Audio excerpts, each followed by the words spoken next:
10 years from now, ganito pa rin kaya tayo. 10, 11, 12, 13, 14, forever and ever! Promise? Promise. You would always ask me those words I Basya, bumangon ka na. MRT day today, baka malate ka na naman. Bawal kolesterol. Masama sa katawan. Sabi ko naman sa'yo, kung di mo dinala yung kotse mo, hindi ka sana naperwisyo. Poy, kaya ko na. Ako na. Tigilan mo na yun, Poy, kaya ko na. Ako na. Popoy, kaya ko na. Popoy! I don't even know kung tama itong ginagawa ko. Pero alam ko kailangan ko na tapusin to. Basya, mahal mo pa ba ako? Poy, I'm so sorry. Come to me and hold me, and you will see When love ends, the love I gave 5 years! Itatapon mo lang lahat? Kailangan ko to. every single Kailangan mo rin. day. Pero ikaw ang kailangan ko. This way, If kaya pang ayusin, pilitin. But if this is really what both of you need, then just be strong.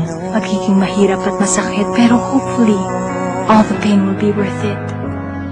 how long should you hold on? come for 5 seconds lang. Promise.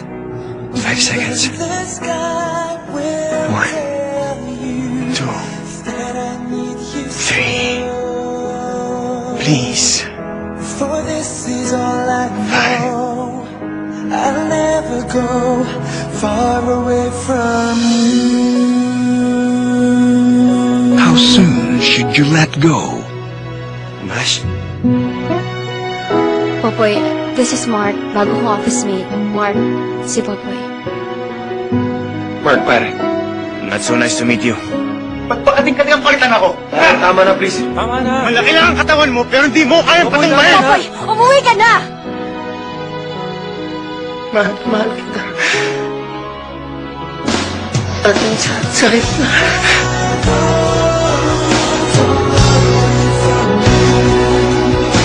How do you move on?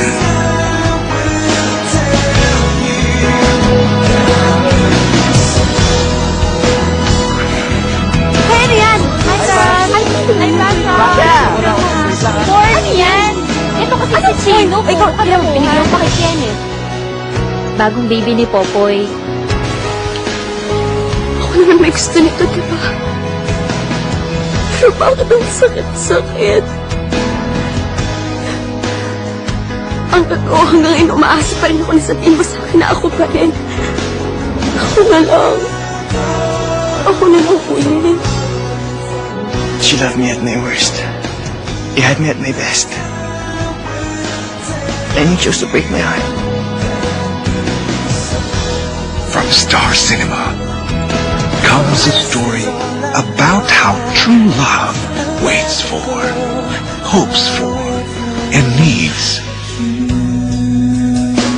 one more chance. November 14, 2007. For anyone who has ever loved and lost.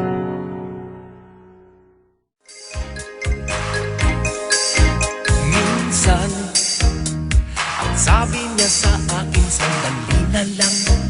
Akala ko naman ay sigurado na ako. Handa kong tanggapin ang kanyang oo. Bigla na lang nagbago ang isip niya. Di ko akalain na ganun pala siya.